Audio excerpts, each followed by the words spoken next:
ராமநாதபுரத்தில் கோடாங்கிப்பட்டி அப்படின்ற கிராமத்தில் இருக்கிறவர் தான் மணிவாசகம் அப்படின்ற யோகி பாபு. அந்த கிராமத்தில் தண்ணி பஞ்சம். பல கிலோமீட்டர் நடந்து போய் தான் அன்றாட தேவைக்கான தண்ணியவே அவங்களால எடுத்து வர முடியுது. அரசாங்கத்துக்கிட்ட பல தடவை மனு கொடுத்தோம். மணி கொடுக்காததுனால அந்த மனு எல்லாமே குப்பைத்தொட்டியை நிரப்புறதுக்கு போயிடுது. அதனால ஊர் மக்கள் எல்லாருமே சேர்ந்து சாமிக்கு ஒரு திருவிழாவை வச்சு நீரோட்டம் பார்த்து கிணறு தோண்டலாம் அப்படின்னு ஆரம்பிக்கிறாங்க.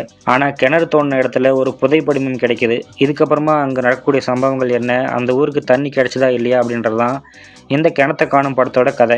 2017 கிடாயின் கருணை மனு அப்படின்னு ஒரு அற்புதமான படத்தை எடுத்த டைரக்டர் சுரேஷ் சங்கையாவோட டைரக்ஷனில் ரிலீஸ் ஆகிருக்கிற படம் தான் இது.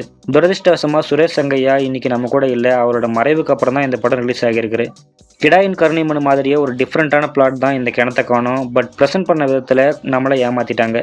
இந்த படத்தோட முதல் பாதி முழுக்க முழுக்க கோடாங்கிப்பட்டி அப்படின்ற அந்த கிராமத்தில் இருக்கிற ஊர் மக்களோட அன்றாட வாழ்க்கை, அடிதடி, யோகி பாபுவோட லவ் லைஃப் அப்படின்னு காட்சிகளை நகர்த்துறதுக்கே ரொம்ப கஷ்டப்பட்டிருக்காங்க. இடைவேளையை நெருங்கும் போது தான் இந்த படத்தோட மெயின் பிளாட்டே ஆரம்பிக்குது. அது வரைக்கும் என்ன பண்ணுறது அப்படின்னு தெரியாமல் ஏதோ காட்சிகளை போட்டு நிரப்பி வச்சுருக்காங்க. நத்த நத்த அப்படின்னு நகர்ந்து போகிற ஒரு தாத்தாவோட கேரக்டர், யோகி பாபுவோட தாத்தாவோட கேரக்டர் அப்படின்னு படத்துக்கு தேவையில்லாத நிறைய கதாபாத்திரங்கள் படத்தில் இருக்குது.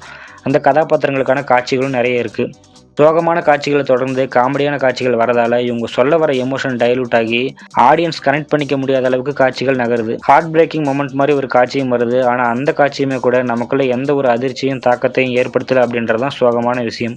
மீடியா தேவைப்படும் நேரத்தில் மட்டும் வருது, அதுக்கப்புறமா காணாமல் போயிடுது. மொபைல் ஃபோன் யூஸ் பண்ணுற அந்த கிராமத்தில் அதை வச்சு காமெடி சீன்ஸ் மட்டுமே பண்ணியிருக்கிறாங்க. ஹலோ கந்தசாமி கேரக்டர் கொடுக்குற ஒரு சில கவுண்டர்ஸ், பஞ்சாயத்து தலைவரோட கேரக்டர், கிராமத்து வாழ்க்கையை பற்றின ஒரு சில காட்சிகள், அரசு அதிகாரிகளோட அராஜகம் அப்படின்னு ஒரு சில நல்ல விஷயங்கள் இந்த படத்தில் இருக்குது.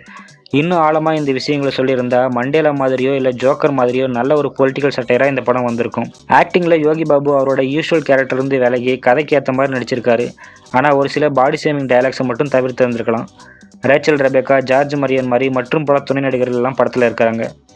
மக்களோட தேவையை தாண்டி எந்த ஒரு தொல்பொருள் ஆராய்ச்சியும் தேவையில்லை அப்படின்ற விஷயத்த சொல்ல முயற்சி பண்ணியிருக்கிற படம் தான் இது.